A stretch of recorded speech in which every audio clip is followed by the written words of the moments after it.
Ya empecé la grabación y vamos a comenzar a desarrollar el tema.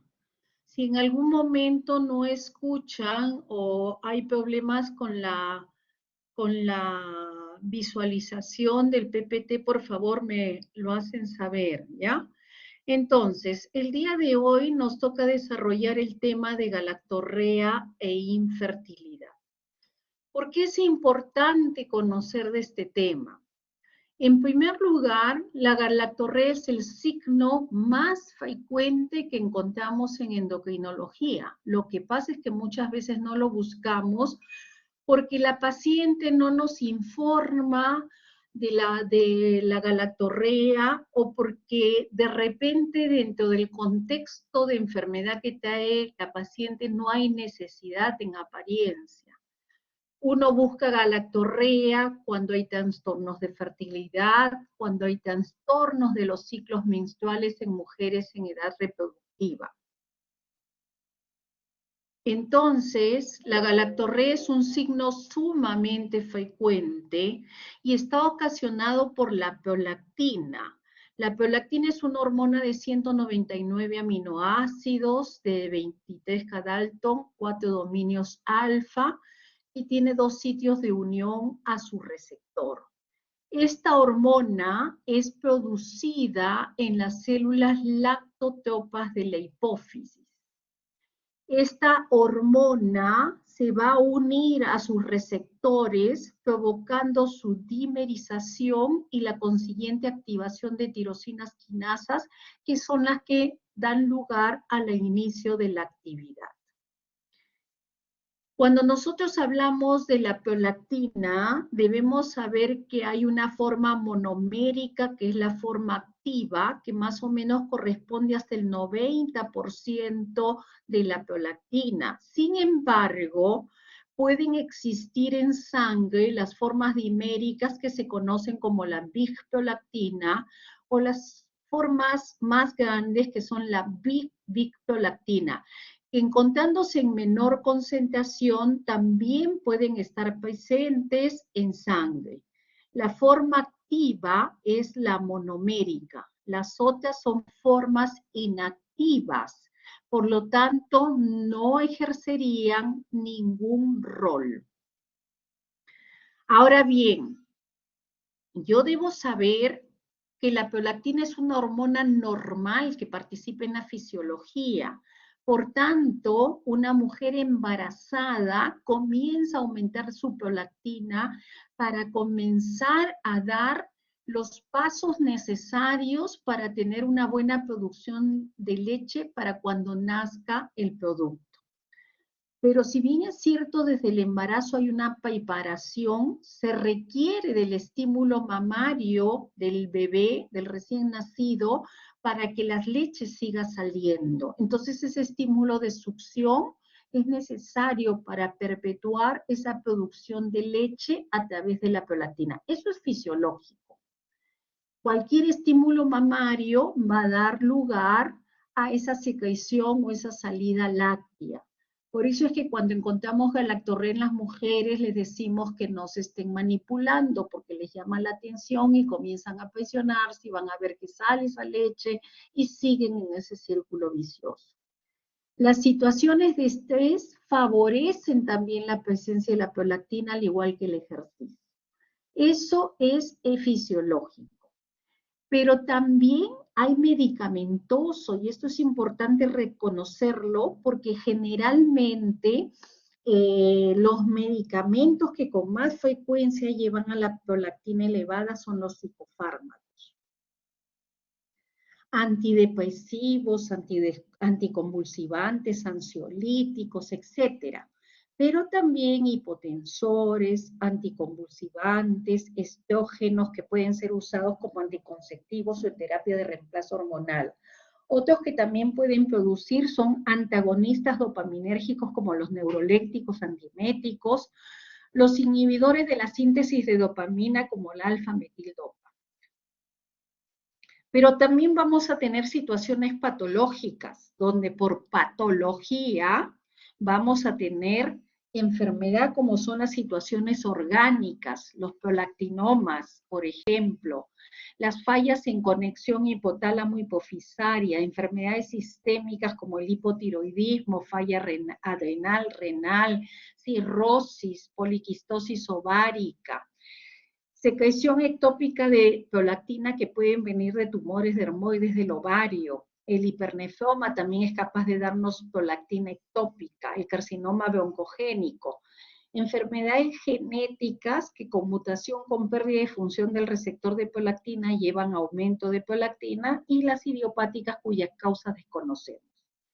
Hay que recordar que la prolactina se forma en la hipófisis en las células lactoteopas, pero la prolactina para ser regulada requiere de la inhibición a través de la dopamina. Esto da lugar a que si no hay dopamina por cualquier circunstancia, la prolactina se libera a circulación. Por otro lado, debemos recordar que la prolactina básicamente sirve para la lactancia, pero además sus niveles normales hacen que tengamos una función gonadal normal, tanto en la producción de hormonas como en la producción de gameto. Eso va tanto para la mujer como para el varón. Entonces, prolactinas normales, buen desempeño del ovario y del testículo en su producción hormonal y del gameto. Prolactina elevada altera la función de la gónada. Entonces hemos mencionado hasta aquí que la prolactina es producida por las células lactoteopas. La prolactina es básicamente controlada por inhibición a través de la dopamina. Sin embargo, van a haber estímulos directos que la hacen liberarse, como por ejemplo el TRH, que es el factor liberador de TSH, o sea, que tiene que ver con el eje tiroideo, por ejemplo, ¿no? La prolactina va a empezarse a producir en cantidades adecuadas en la vida postpuberal. Y se mantienen valores relativamente altos durante la etapa reproductiva. Posterior al climaterio, la prolactina va cayendo. Entonces, en el prepuber vamos a tener valores de prolactina bajos, los cuales van a ser estimulados después en las etapas ya postpuberales. La prolactina en valores normales es estrictamente necesaria para que haya una fase lútea normal en la mujer y que haya producción del óvulo.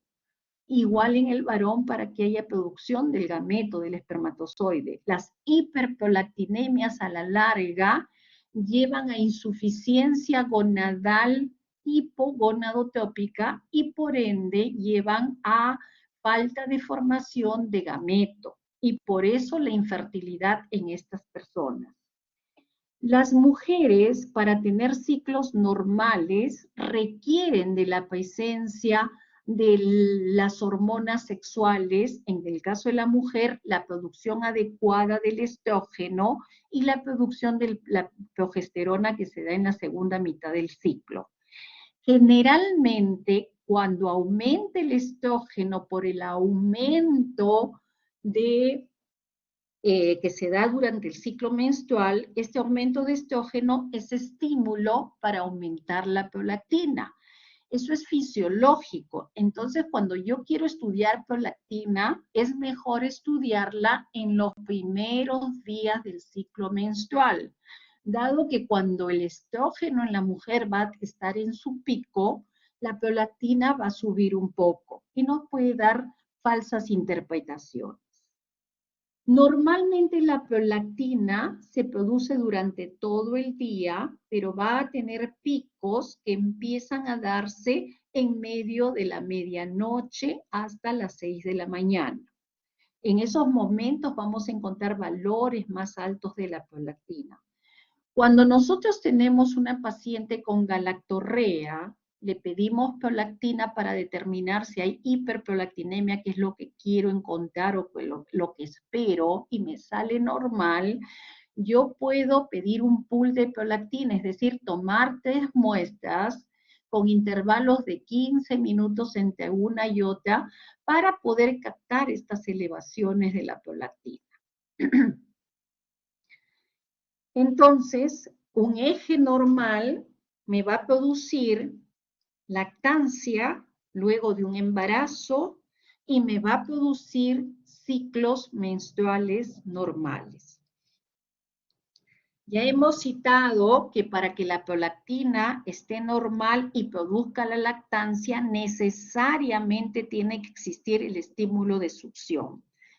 En el embarazo, a partir del segundo trimestre, aumenta la prolactina cantidades que pueden llegar hasta 200 picogramos, de un valor normal que es de 25. Cuando el bebé nace, hay una caída de la prolactina, pero no a valor normal, se queda aproximadamente en 50, o sea, el doble del normal. Y con el estímulo de succión se va estimulando para que sí siga liberando la prolactina y por lo tanto exista lactancia. Cuando ya hay prolactina anormal, vamos a tener que se va a llegar a la larga a un trastorno del eje hipotálamo hipófiso gonadal. Se bloquea la GnRH en forma crónica por la prolactina elevada y disminuyen las gonadoteofinas, es decir, la LH y la FSH.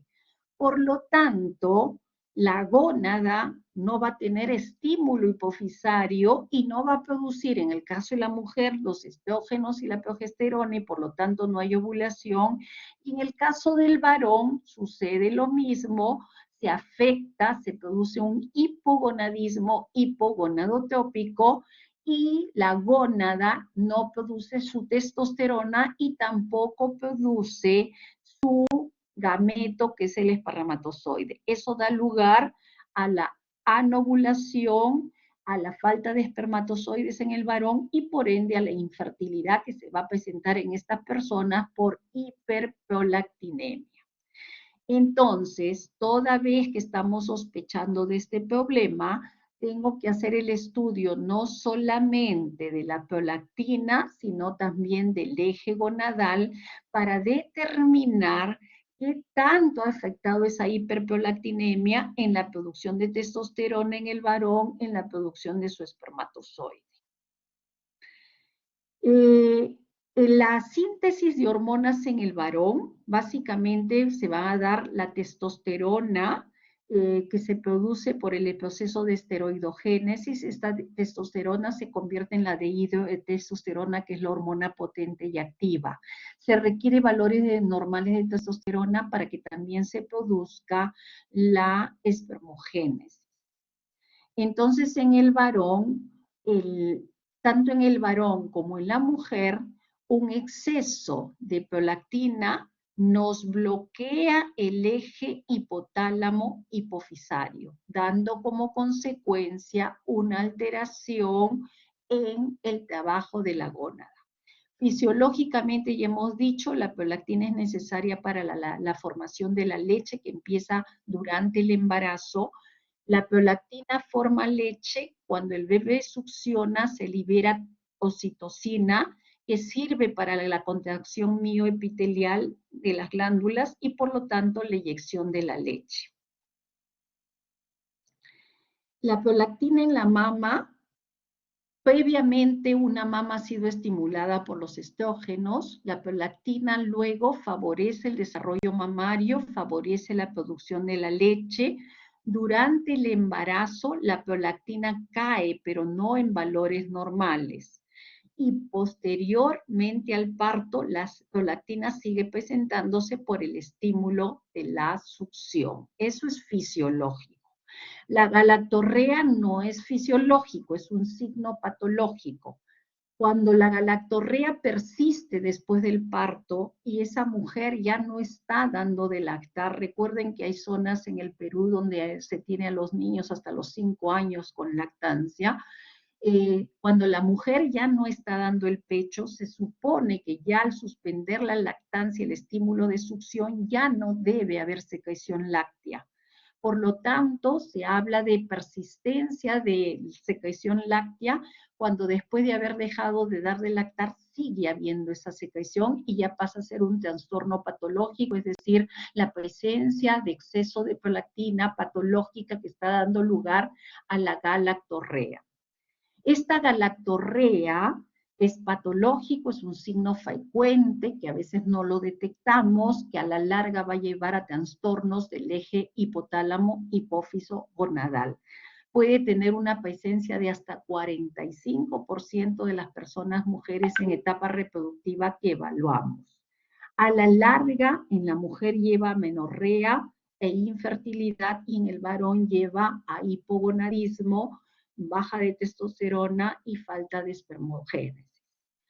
La galactorrea en un primer momento puede cursar con ciclos normales, pero cuando esto se vuelve crónico, se presenta la amenorrea.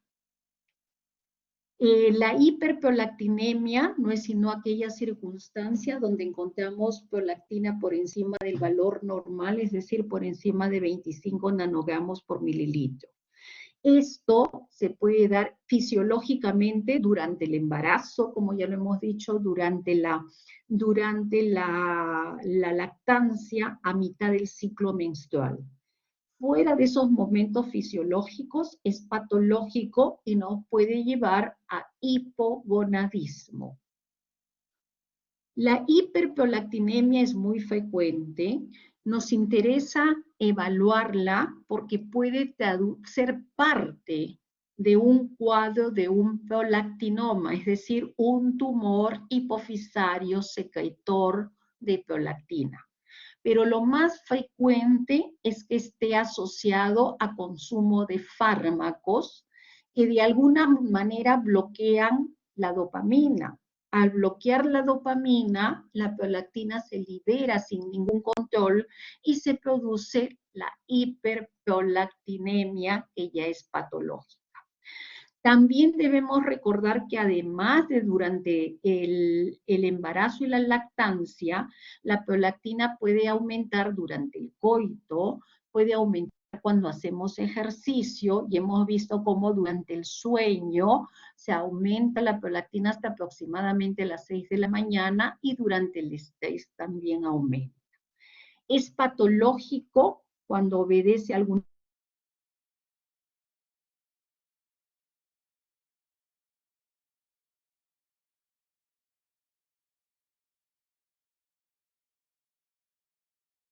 del raque, como por ejemplo la producción de algunas enfermedades o patologías, traumatismos que hayan seccionado el tallo hipofisario, tumores de otra naturaleza, como por ejemplo craniofaringiomas que son muy grandes y bloquean el tallo, ya netamente dependientes de la hipófisis, el prolactinoma o adenoma secretor de prolactina.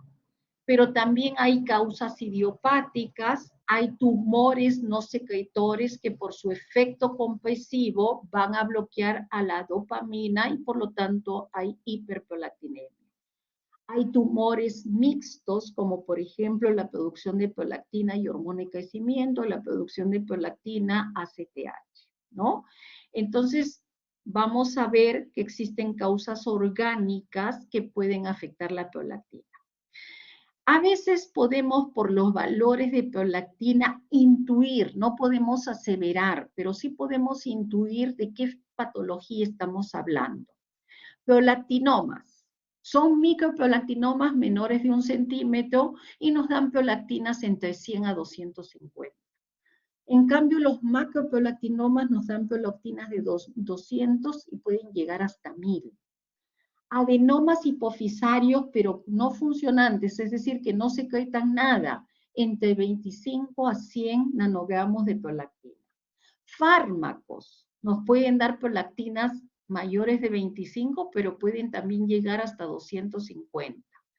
El hipotiroidismo primario no compensado, es decir, tengo T4, T3 baja, por tanto TRH aumenta, por tanto TSH aumenta, y el aumento del TRH es estímulo directo para la prolactina. Pueden llegar a valores también altos y la macroprolactinemia puede cursar con valores desde 25 hasta 250.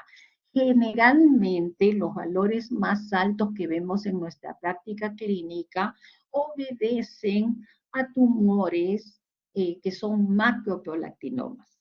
Yo he tenido oportunidad de ver prolactinas hasta de 1500 por macroadenomas hipofisarios. Entonces, toda vez que encontremos prolactina alta, hay que descartar la presencia de un tumor secretor de prolactina, que sería el prolactinoma, el cual puede ser micro o macroprolactinoma, pero no es lo mismo, no es lo único, tengo que hacer un buen historial de fármacos, debo hacer un buen historial en relación a periodos de lactancia, estímulos que pueden estar favoreciendo esa hiperprolactinemia. ¿Cómo debo evaluar a mi paciente con galactorrea? En primer lugar, tengo que buscar, además de la galactorrea, ¿con qué está asociado? Está asociado con trastornos del ciclo menstrual, ha llegado a la menorrea, cursa con cefalea, todo eso me puede estar hablando ya de algo orgánico. Si encuentro un listado grande de fármacos que toma el paciente y entre ellos antidepresivos, antipsicóticos, anticonvulsivantes, ahí puede estar la explicación. Enfermedad tiroidea no tratada puede explicarme la hiperprolactinemia. ¿Qué debo hacer en el examen físico? Buscar los signos que me puedan identificar patologías, como por ejemplo patología hipofisaria, llámese de Cushing, llámese de acromegalia, que tienen ciertas características, patologías asociadas al hipotiroidismo, pueden acompañar a la galactorrea, pueden acompañar a este trastorno. La mayoría de veces encontramos inicialmente galactorrea, oligomenorrea y posteriormente amenorrea. No es que la paciente vaya directamente de galactorrea a menorrea, generalmente es progresivo e insidioso.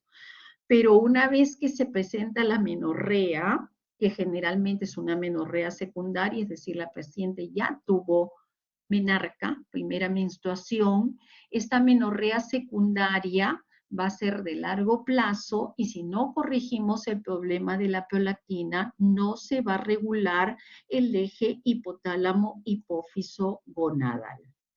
Entonces, ante la presencia de galactorrea, mido prolactina, encuentro prolactina alta, descarto problemas fisiológicos, descarto problemas farmacológicos que me puedan estar llevando a hiperprolactinemia, descarto hipotiroidismo, de encontrar hipotiroidismo, le doy tratamiento y reevalúo a ver si que con el control del hipotiroidismo hemos corregido la hiperprolactinemia.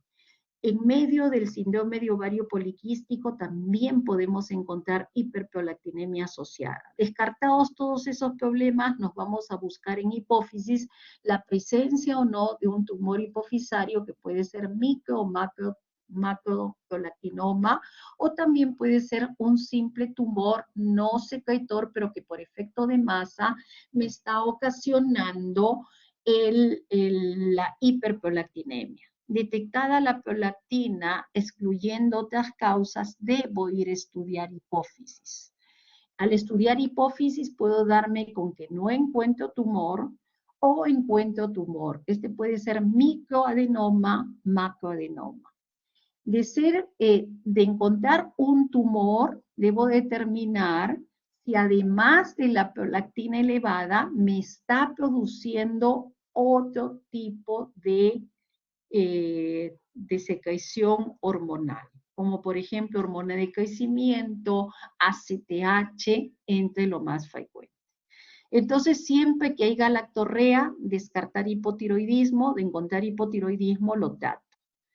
De encontrar que la persona es eutiroidea y sigue con prolactina alta, muy alta, comenzar a buscar en hipófisis para determinar si hay o no hay prolactinoma. Una vez que nosotros hemos hecho el diagnóstico del hiperprolactinoma, sea este micro o macroprolactinoma, el tratamiento es médico farmacológico. Entonces, como recapitulando, la hiperprolactinemia lleva a un hipogonadismo hipogonadotrópico a la larga. Esto es causal de amenorrea en la mujer, es causal de anovulación, por tanto infertilidad en la mujer, es causal de bloqueo de la espermatogénesis en el hombre. Lleva disfunción sexual y como causa de la falta de hormonas sexuales vamos a tener osteoporosis.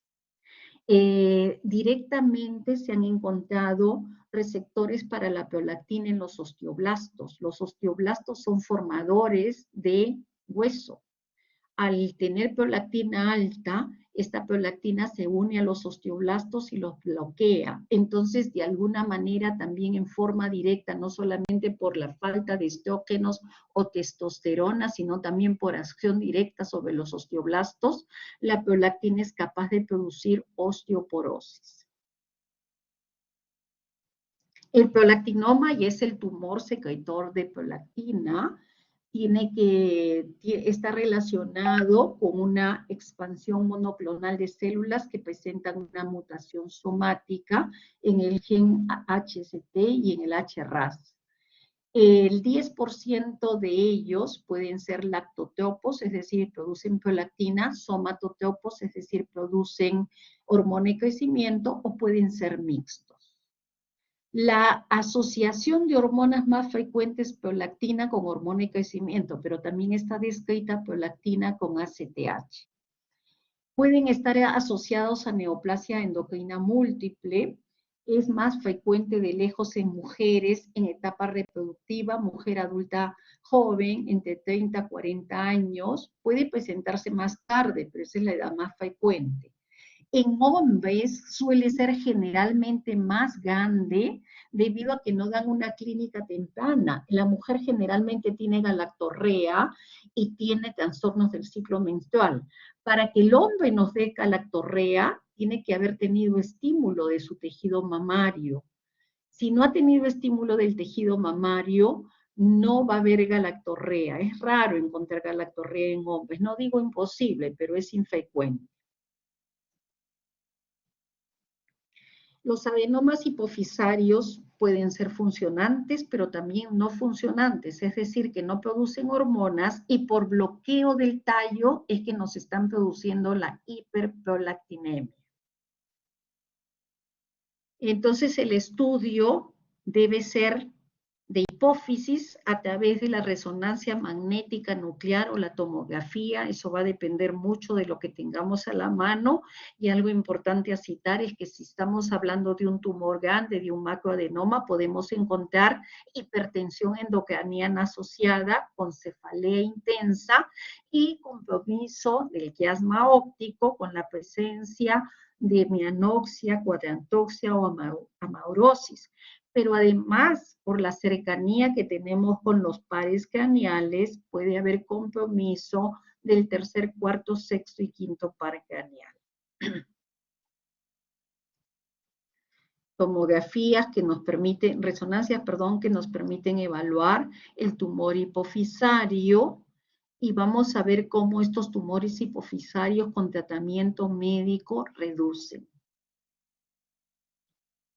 Antiguamente a los macroprolactinomas se les sometía a cirugías. Ahora los fármacos nos permiten hacer citorreducción, pero el tratamiento es de muy largo plazo porque cuando se suspende el fármaco, el tumor, el adenoma, vuelve a crecer. Entonces, junto con la evaluación de la resonancia magnética, debo evaluar campimetría para evaluar campos visuales y descartar que esa tumoración, ese adenoma, no me esté comprimiendo el quiasma óptico, ¿no? Importante porque me puede dar cuadrantoxia, hemianoxia y o amaurosis de uno o ambos ojos, dependiendo de cómo esté comprimiendo el tumor. Entonces, los tumores hipofisarios pueden ser secretores y no secretores. Dentro de los secretores, el más frecuente, el prolactinoma, y a su vez el prolactinoma puede ser microadenoma o macro. El tamaño para clasificar es los 10 milímetros. Más de 10 milímetros, macroadenoma. Pero también puedo tener tumores funcionantes que me bloquean el tallo. Al bloquearme el tallo, me bloquean la dopamina. Al bloquearme la dopamina, me están produciendo liberación de prolactina y por ende toda la patología que ya hemos mencionado. Realmente la hiperprolactinemia más frecuente es por fármacos que están relacionados a la acción de la dopamina, sea que antagonicen los receptores de dopamina, sea que bloqueen a los receptores. Muchos de los psicofármacos vamos a encontrar que son causales de estas hiperprolactinemias. Hay metaanálisis en relación a estos fármacos, por ejemplo, la palpiperidona y la risperidona son fármacos que con mucha frecuencia aumentan la prolactina. De tal manera, en general, todos los psicofármacos aumentan la prolactina. Tenemos los antipsicóticos, nos aumentan la prolactina, los antipsicóticos típicos y atípicos, los antidepresivos clásicos, tricíclicos, los inhibidores de la MAO, nuevos antidepresivos, la mayoría están causando hiperprolactinemia. Puedo tener hiperprolactinemia por enfermedad renal. Esto se obedece a una disminución del aclaramiento de la prolactina. Esa es la causa por la cual hay hiperprolactinemia en la enfermedad renal crónica. Cuando se le dializa al paciente, se baja un poco de esa prolactina, ¿no? Luego tenemos en la cirrosis. En la cirrosis puede haber aumento de la prolactina, que no lo vamos a poder corregir porque no podemos corregir la enfermedad de fondo que está causando esto. Y aquí se encontraría un defecto en la dopamina que está llevando pues a la acción de elevar la prolactina. En varones también existe hiperprolactinemia, pero no es tan frecuente detectarlo temprano porque la clínica no es muy precoz. La prolactina, cuando está presente, puede estimular el crecimiento de la mama, pero para haber sido estimulada la mama en crecer, primero tiene que haber la presencia del estrógeno. Si, por ejemplo, ese varón tiene una alteración en su relación andrógeno-estrógeno, se produce la ginecomastia por el efecto del estrógeno. Y a esa mama previamente estimulada por el estrógeno es estimulada por la prolactina y ahí es donde viene la galactorrea en el varón, que les vuelvo a repetir que es poco frecuente. Ojo que el varón puede tener galactorrea infrecuente, por lo que estamos mencionando, pero puede tener. Y el varón también es susceptible de tener cáncer de mama. Nunca lo pensamos, pero el varón puede tener cáncer de mama. Fármacos, además de los relacionados a los psicofármacos, hipotensores como la metildopa, la reserpina, el atenolol, el verapamilo, que se usan frecuentemente. Antihistamínicos, antieméticos como la metoclopramida, la domperidona, todo lo que tenga hormonas con estrógenos. Por ejemplo, los anticonceptivos orales y las terapias de reemplazo hormonal, así como también la medroxiprogesterona.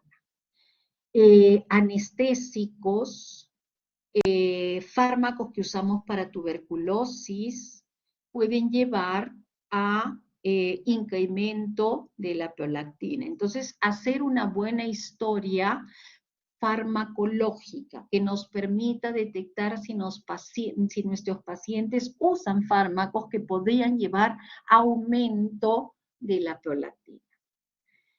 Factores que inducen a osteoporosis en pacientes que tienen esquizofrenia. Mencionamos esto porque la relación que hemos visto de los psicofármacos, aumento de prolactina. El aumento de prolactina afecta el eje gonadal, por lo tanto hay hipogonadismo.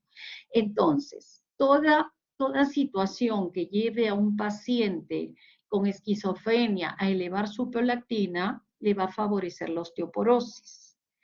El tabaquismo y el alcohol, la hiponatremia, el déficit de vitamina D, la desnutrición y la insulinoresistencia son factores que contribuyen a la osteoporosis.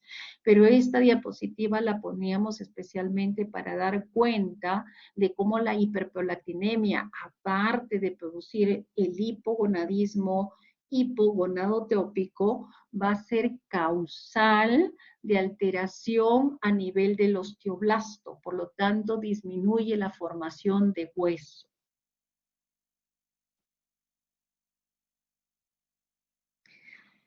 En el varón vamos a encontrar hipogonadismo, disfunción sexual, oligospermia, que puede terminar en azospermia, obviamente infertilidad, cambios en la distribución de los caracteres sexuales secundarios por el hipogonadismo que va presentando por culpa de la prolactina, disminución de la libido.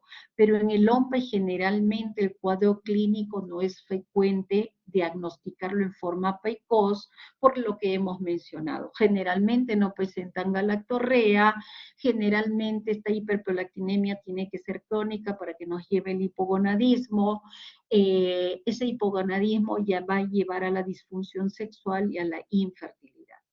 Cuando vemos parejas que están siendo evaluadas por problemas de fertilidad, siempre tenemos que evaluar a la pareja. No puedo evaluar en forma individual a uno por uno, porque una mujer puede ser fértil con una pareja A y puede ser infértil con una pareja B. Entonces, siempre el estudio de fertilidad se tiene que hacer en forma conjunta, tanto en el varón como en la mujer.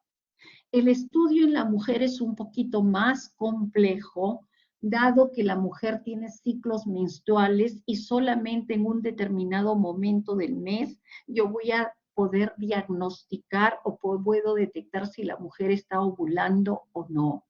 En cambio, la producción del espermatozoide es en forma constante, de tal manera que yo lo puedo evaluar en cualquier momento. Siempre que recibo una pareja que no ha podido tener hijos aún, yo llamo infertilidad a aquellas parejas que teniendo vida sexual activa normal, sin métodos anticonceptivos por un año, no han logrado concepción. Ese es el concepto de infertilidad. La infertilidad puede ser primaria si nunca han concebido, si nunca han tenido hijos. La infertilidad es secundaria cuando ya ha habido hijos previos o embarazos previos, aunque no hayan llegado a un parto, es decir, haya habido pérdida reproductiva, y luego no pueden concebir, no hay concepción luego de un año de vida sexual activa sin métodos anticonceptivos. Entonces es importante tener en cuenta que el estudio es de pareja. Una vez que yo tengo bien claro que realmente hay problemas de infertilidad, está cumpliendo ese año, entonces recién allí voy a empezar mi estudio. Y una de las primeras cosas que vamos a evaluar en la pareja que viene por problemas de fertilidad es el tema hormonal. En ambos debo evaluar eje tiroideo, TSH, si estoy limitada de pruebas o si los pacientes no tienen la economía para solventar, TSH solamente. Si tenemos un poquito más de libertad para poder tomar más pruebitas, TSH y T4 libre, para ver bien cómo está el eje tiroideo. ¿Por qué? Porque debo descartar hipotiroidismo, porque el hipotiroidismo a la larga me va a llevar también a hipogonadismo por la hipertiroidismo. Y otra de las cosas que vamos a evaluar de cajón va a ser prolactina. Aunque no tenga galactorrea, aunque la mujer todavía tenga ciclos menstruales. Hay mujeres que teniendo ciclos menstruales normales, mensuales, no ovulan. Y ese no ovular puede ser por hiperprolactinemia, que todavía no les afecta del todo el eje gonadal y por lo tanto siguen teniendo ciclos menstruales. Entonces, mido como hormonas de entrada, eje tiroideo con un TSH y T4 olive, y mido prolactina. Si encuentro galactorrea y me sale prolactina normal, puedo pedir un pool de prolactina. Recordar de tomar las muestras para prolactina en los primeros días del ciclo, porque a mitad del ciclo, por el aumento del estrógeno, la prolactina puede aumentar. Recordar que la prolactina es más alta hasta alrededor de las 6 de la mañana, después va cayendo. Y recordar dentro de la evaluación de una pareja que viene por problemas de fertilidad, hacer un buen estudio, una buena anamnesis para determinar la parte farmacológica. La mayoría de hiperprolactinemias son funcionales, obedecen generalmente a consumos de psicofármacos u otros fármacos. Pero a veces encontramos hiperprolactinemias relacionadas a prolactinomas. De tener galactorrea con hiperprolactinemia o hiperprolactinemia sola, el manejo es con agonistas dopaminérgicos. Actualmente usamos la cabergolina porque nos da menos efectos colaterales, pero ahora 15 o 20 años se usaba la bromocriptina con muy buena respuesta desde el punto de vista de la prolactina, pero con muchos efectos colaterales, como por ejemplo estreñimiento, cefalea, mareos, que hacían pues que el paciente no se sienta bien tomando la prolactina, tomando la bromocriptina. Actualmente tenemos la cabergolina. La bromocriptina se daba 3 veces al día. En cambio, la cabergolina tiene la ventaja que se da 2 veces por semana. Vienen tabletas de 0.25. Se puede dar una tableta, por ejemplo, el día lunes y otra el día jueves, y después se va bajando la dosis. Cuando tenemos macroadenomas hipofisarios con grandes niveles de prolactina, damos dosis mucho más altas. Generalmente damos 5 tabletas por semana, o sea, una tableta de lunes a viernes, descansa sábado y domingo, y la masa tumoral reduce más del 50%. Pero si suspendemos el fármaco, nuevamente hay crecimiento. Lo que se suele hacer en macroprolactinomas o en general en prolactinomas que me están produciendo mucha prolactina, se empieza con cabergolina a dosis alta y, y se va bajando paulatinamente hasta dejar con la mínima dosis necesaria que me permita mantener valores normales de prolactina. Esta cabergolina no solamente me baja la prolactina, sino que me reduce el tamaño de la masa tumoral y además me va a desbloquear ese eje hipotálamo hipófiso gonadal.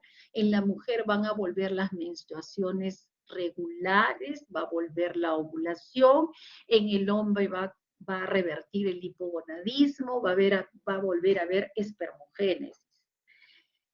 Ojo que cuando uno da estos agonistas dopaminérgicos con la intención de corregir o revertir un estado de hipogonadismo, hipogonadotrópico, infertilidad, uno tiene que advertirle a los pacientes lo que va a pasar. A veces las parejas o las personas que tienen problemas de prolactina no están buscando fertilidad.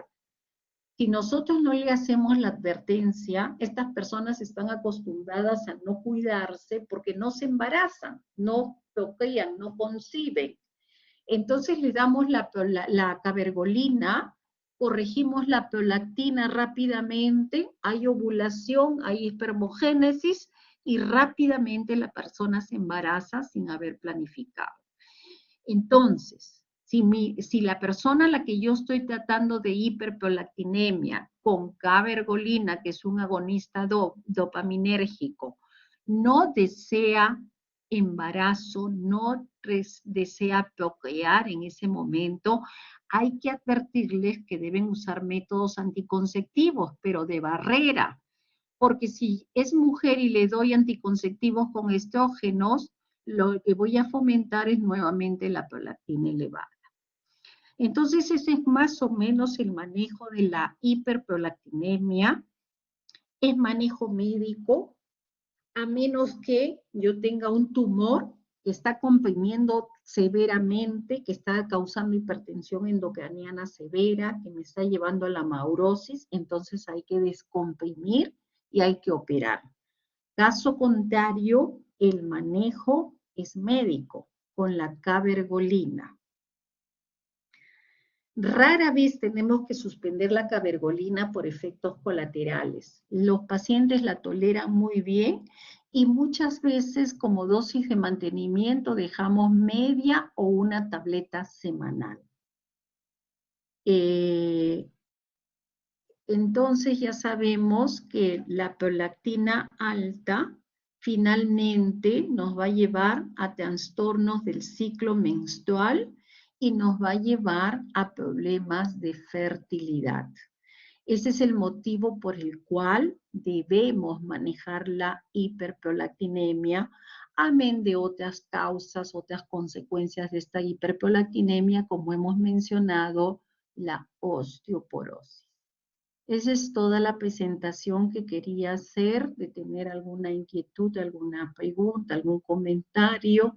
Encantada de escucharlos y poder conversar algo en relación a este tema tan frecuente.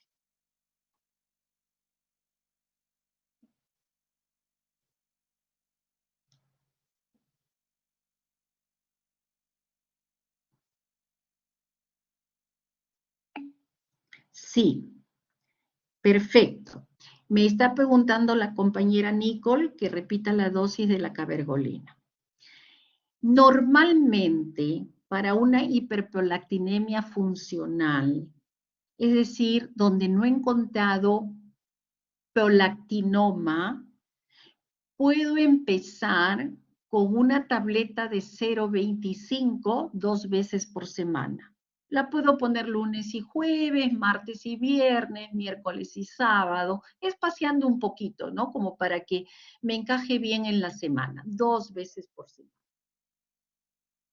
Cuando los niveles de prolactina se corrigen o cuando la clínica ya comienza a ceder, por ejemplo, ya no hay galactorrea o, por ejemplo, ya se revirtieron los ciclos menstruales, ya se normalizaron, puedo bajar la dosis hasta dejar en una dosis de mantenimiento que muchas veces es media tableta semanal.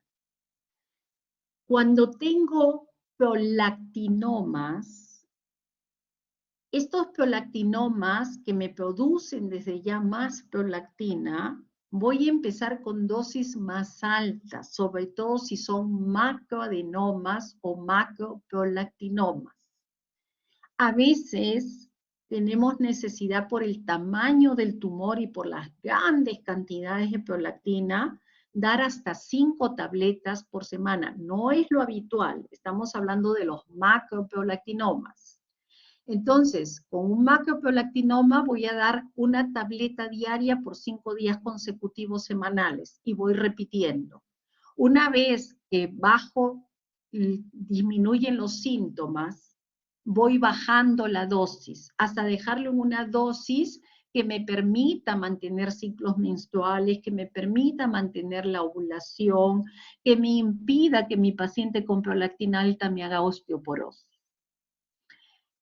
En el caso del macroadenoma, mi tratamiento no solamente busca bajar la prolactina, sino también reducir el tumor y eso se logra. El tumor puede reducir un 50% o más. Pero el efecto a nivel de la masa, o sea, el efecto a nivel del tamaño tumoral, se mantiene hasta mientras tanto se siga con la cabergolina. Ahora bien, ya sabemos que cuando pasa la etapa reproductiva en la mujer, porque esto es más frecuente en la mujer que en el varón, bajan los niveles de prolactina por la menopausia. Entonces, es posible que después podamos mantener a nuestro paciente con dosis más reducidas y el tumor también se mantenga en un tamaño pequeño. La cabergolina es inductor de ovulación en personas que tienen problemas de prolactina. Entonces, yo debo advertir de esta situación porque si no la paciente queda embarazada inmediatamente. Tan pronto comienza a tomar la prolactina, se corrige todo, ovula y se embaraza, si es que no le advertimos, ¿ya? Ese es más o menos el esquema. Para problemas funcionales, generalmente el tratamiento es por 3 a 6 meses. Para problemas orgánicos como los prolactinomas, el tratamiento puede ser de largo plazo dependiendo de la evolución del tamaño del tumor. La cabergolina también la podemos usar para suspender la lactancia. Por ejemplo, mujeres, o para suspender la producción de leche en general. Mujeres que han estado embarazadas y tienen secreción láctea, porque sabemos que durante el embarazo ya se prepara para la salida de la leche. Entonces queremos secar eso, damos una tableta o media tableta diaria por 2 semanas consecutivas y la leche va a dejar de salir. Obviamente no debe haber estímulo y la leche se seca. Ese es el otro uso que también se le puede dar a la cabergolina. Si tuvieran alguna otra inquietud. Sí, Nicole, levantó la mano. Sí, doctora, buenos días. Doctora, una consulta. Buenos días. En el último caso que mencionó de las, por ejemplo, de las pacientes que han salido embarazadas y que por X motivo ya no tienen que lactar, tengo entendido que se les venda las mamas para evitar También se que le aumente la secreción. En general, para toda mujer que tenga hiperprolactinemia y tenga lactorrea, ¿también se le tiene que hacer ese vendaje o no? No.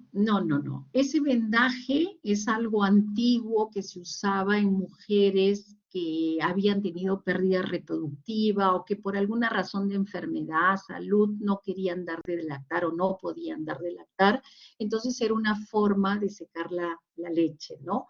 En una mujer que tenga patología basta con que yo dé la cabergolina para solucionar el problema.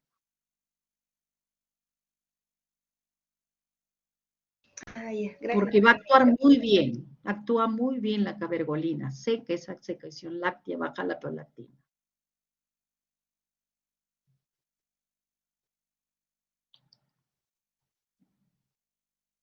¿Alguna otra interrogante, duda, comentario?